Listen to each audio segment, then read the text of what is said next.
Welcome to DAR Tutors for online and home tuition. Today, we will focus on the fundamental concepts of functions, a cornerstone of the IB mathematics, applications and interpretation higher-level curriculum. By the end of this session, you will be able to distinguish between a relation and a function, use function notation, and determine the domain and range of various functions. These skills are essential for approaching a wide range of IB problems. Let's begin with relations and functions. We'll explore these concepts using a practical example from a car park. Consider the relationship between the time a car is parked and the charge incurred. The table and graph show this relationship. For any time t that a car is parked, there is a corresponding charge. This setup demonstrates a relation. Formally, a relation is any set of points in the xy plane. It's simply a connection or correspondence between two variables. So the car park data is a relation. The question is it a special kind of relation called a function? Let's investigate. Now, let's establish the precise definition of a function. The ability to correctly identify a function is a key skill. A function is a relation where each input value, or x-coordinate, corresponds to exactly one output value, or y-coordinate. In other words, you can't have the same x value pointing to two different y values. It's important to note that every function is a relation, but not every relation is a function. A function is a specific type of relation that follows a strict rule. This definition can be tested in two primary ways: the algebraic test and the geometric or vertical line test. First, let's look at the algebraic test. This is used when a relation is given as an equation. The rule is simple. If you can substitute any value for x into the equation and it results in at most one value of y, then the relation is a function. If you find even one x value that gives two or more y values, it's not a function. Let's test two common examples. Consider the linear relation y is equal to x plus 3. If we pick an x value, say x adds to 1, we get y equal 1 plus 3, which is 4. So the point is 1, 4. There is only one possible y value for x1. This is true for any x value you choose. Therefore, y x plus 3 is a function. Now, let's examine the relation x equals y squared. Here we'll try to find a y value for a given x. Let x equals 4. The equation becomes 4 equals y squared. To solve for y, we take the square root of both sides, which gives us yx plus or minus 2. This means that for a single x value, x4, we have two different y values, y2 and y2. Since one x value corresponds to two y values, x equals y squared is not a function. Next, let's explore the geometric test, which is applied directly to the graph of a relation. This is known as the vertical line test. The rule is that a relation is a function if and only if no vertical line intersects its graph more than once. If you can draw even one vertical line that crosses the graph twice or more, then it fails the test and is not a function. Let's apply this test to our previous algebraic examples. The graph of y equal x plus 3 is a straight line. As you can see, any vertical line drawn on this graph will only ever touch it at one single point. It passes the vertical line test, confirming it is a function. Now consider the graph of x equals y squared. This is a parabola that opens to the right. If we draw a vertical line through, for example, x equals 4, you can see it clearly intersects the parabola at 2 points. It fails the vertical line test, confirming it is not a function. Let's apply the vertical line test to more complex examples. This skill is critical for analyzing graphs in the IB exam. First, we have a general cubic-like curve. Imagine moving a vertical ruler across the graph from left to right. At no point does the line cross the graph more than once. Since every vertical line cuts the graph at most once, this relation is a function. Next, we have a graph with an N shape. This is also a cubic curve. Again, a vertical line will always intersect this graph at exactly one point, even as it goes up and down. Therefore, this relation is also a function. Now for our third example, a parabola opening to the right. If we draw a vertical line anywhere to the right of the y-axis, we see it intersects the parabola at two distinct points. This violates the rule. Since there is at least one vertical line that cuts the graph more than once, This relation is not a function.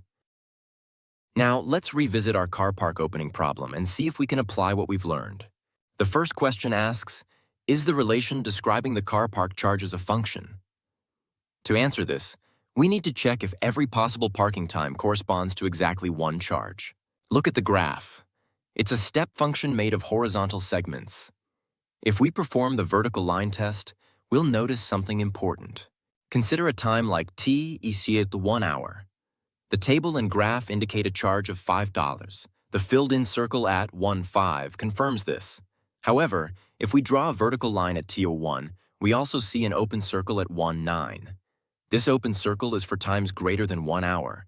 At the exact moment t01, only the $5 charge applies. The vertical line test works perfectly. Any vertical line will only hit one filled-in circle. This means that for any specific time you might be in the car park, there is only one corresponding price.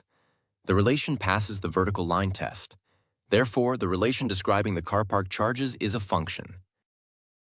With a solid understanding of what a function is, we can now introduce the convenient and powerful language of function notation. Function notation is just a special way of writing equations to make the input and output clearer. Instead of writing y equals 2x plus 3, we write f of x equals 2x plus 3. The f of x is simply another name for y, but it tells us that y is a function of x. We can express this same function in a few different ways. The notation f:(x arrow 2x plus 3, which is read as f is a function such that x is converted into 2x plus 3.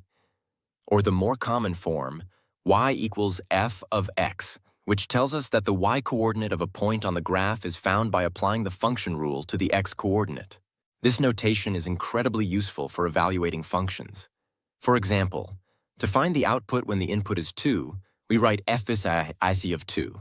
We simply substitute 2 everywhere we see x in the function rule.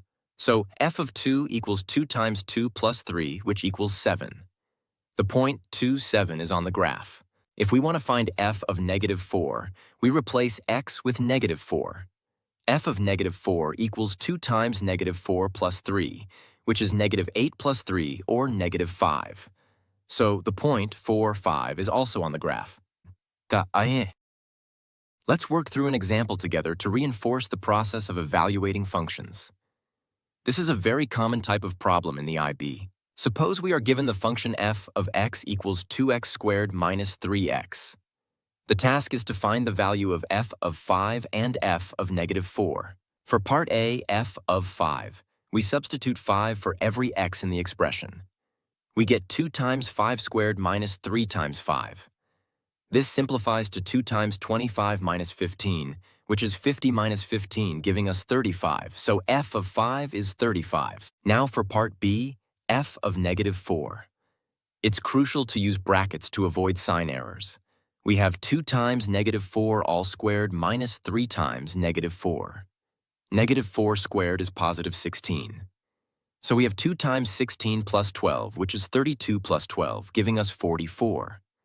Therefore, f of -4 is 44. We can also evaluate a function when the input is an algebraic expression, not just a number. This often involves expanding and simplifying. Let's use the function f of x equals 5 minus x squared to find f of x plus 2. The process is the same. Wherever we see x in the function rule, we substitute the entire expression, x bar 2.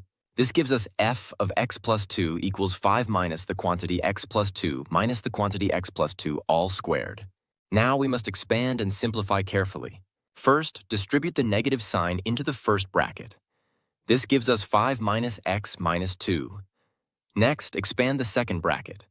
X plus 2 squared is x squared plus 4x plus 4. Now we combine like terms. 5 minus 2 is 3. Negative x minus 4x is negative 5x, and we have negative x squared. So the simplified expression is negative x squared minus 5x minus 1. We interrupt this video to bring you an important message from our sponsor. Are you finding IB A-Level or IGCSE mathematics challenging?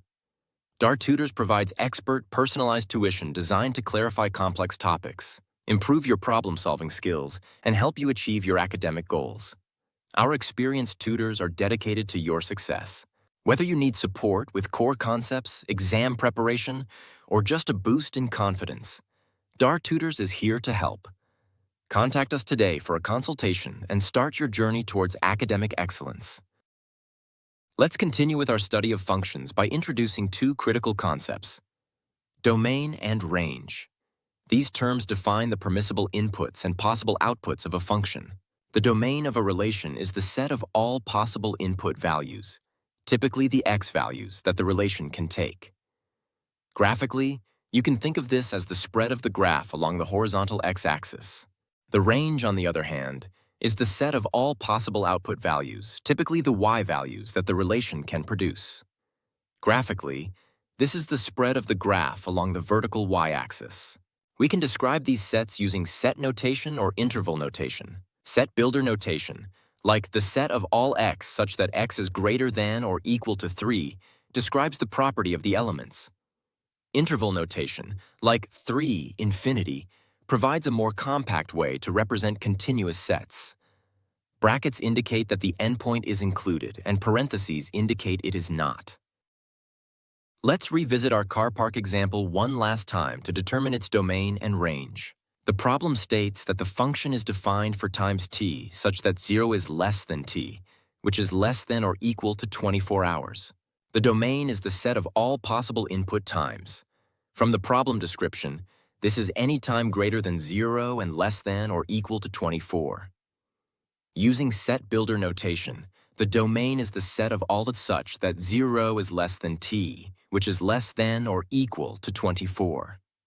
Or, in interval notation, it's 0 to 4. Now, let's find the range.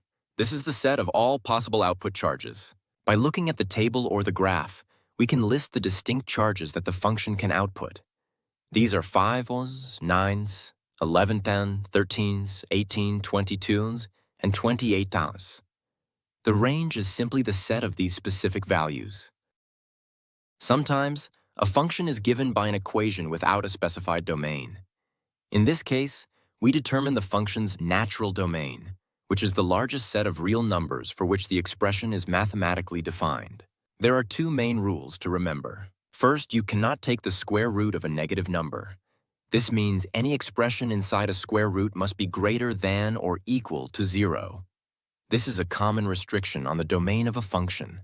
Second, you cannot divide by 0. If a function involves a fraction, its denominator can never be equal to 0. Any x values that make the denominator 0 must be excluded from the domain. A special case of the second rule is combining it with the first. For a function like f of x equals 1 over the square root of g of x, the denominator must be positive. Not just non-negative, but strictly positive, because we cannot take the square root of a negative number, and we cannot divide by 0. Let's apply these natural domain rules to a set of functions. This is a standard type of IB question that requires careful algebraic manipulation. For the function f of x equals the square root of x minus 5, we know we cannot take the square root of a negative number. Therefore, the expression inside the square root x minus 5 must be greater than or equal to 0. Adding 5 to both sides gives x is greater than or equal to 5.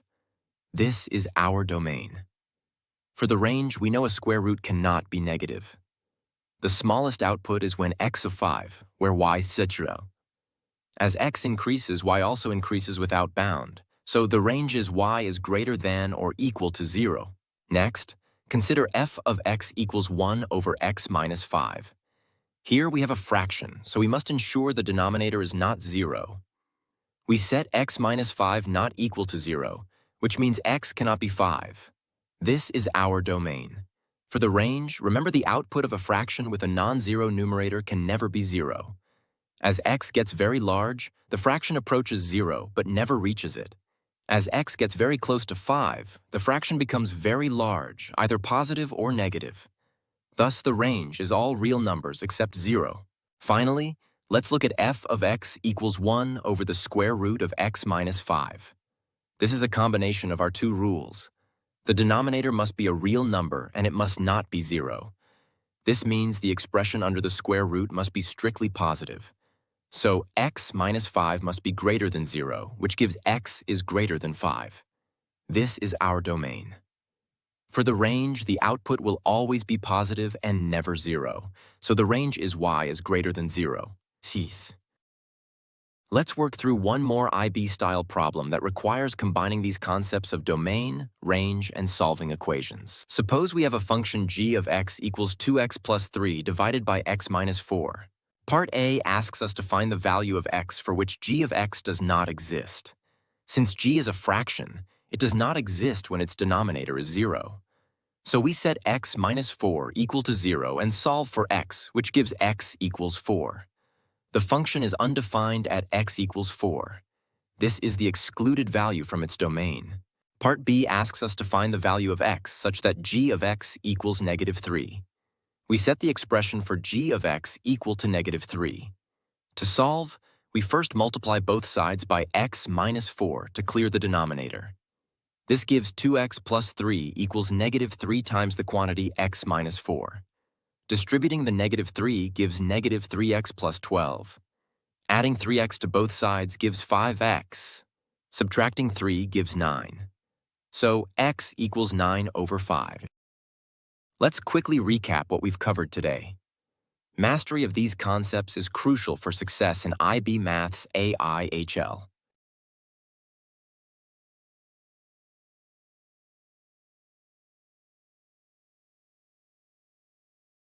Now, it's your turn to practice. Here are 5 IB-style questions for you to attempt. I recommend pausing the video to work through them on your own before watching the solutions. Here are the questions. Pause the video now to solve them. The worked solutions will follow.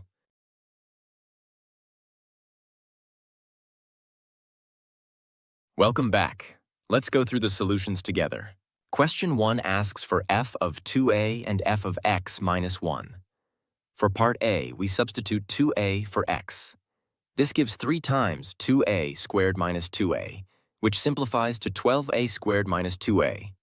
For part B, we substitute x minus 1 for x, being careful with the expansion of x1 squared to arrive at the simplified form 3x squared minus 7x plus 4.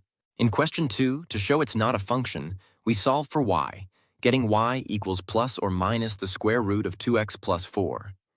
Substituting x in the row yields y equals plus or minus 2.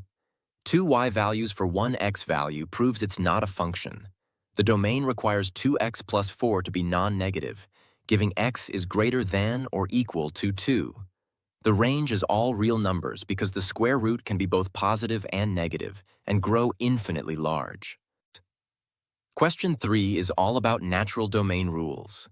For f of x, the term under the root must be non-negative, so 2x plus 10 is greater than or equal to 0, meaning x is greater than or equal to 5. For g of x, the denominator cannot be 0, so x cannot be 3 or 3. For h of x, we have both a root and a denominator. This requires 5 minus x to be strictly greater than 0, giving x is less than 5. For question 4, the natural domain of f of x requires the denominator x minus 1 not to be 0, so x is not 1. To find x for f of x equals 5, we solve the equation x3, x1, equals 5, which gives x are 2. Finally, to find f of 2, we first find f of 2, which is 5. Then we find f of 5, which is 2. In our final question, the domain is the set of possible distances the taxi travels. The problem states a maximum of 15 km, so the distance d must be between 0 and 15 inclusive. For the range, we substitute these boundary values into the cost function. At dt0, the cost is 2.50. At dt of 15, the cost is 21.25. So the range is all costs from 2.50 to 21.25 inclusive. That concludes our session on the introduction to functions. I hope you now feel more confident in these core IB AIHL concepts. If you are looking for more personalized help, don't hesitate to contact DAR Tutors. We offer tailored online and home tuition for IB A-Level and IGCSE subjects, including mathematics. Thank you for watching, and keep practicing.